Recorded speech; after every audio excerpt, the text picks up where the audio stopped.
In this video, we will repair a plastic J-box.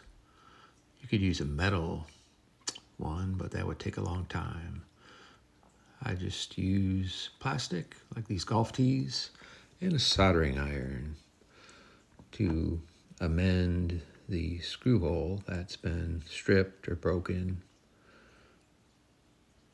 Just find the suitable material.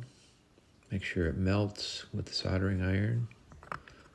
Measure what size you need, cut to fit, and use the soldering iron in between the plastic and the J-box so that it can meld together.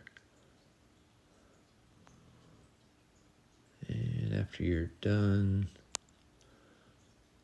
you might have to drill a hole.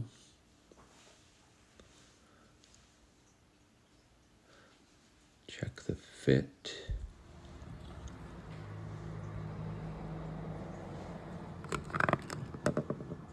Push the electrical unit back in place and fasten.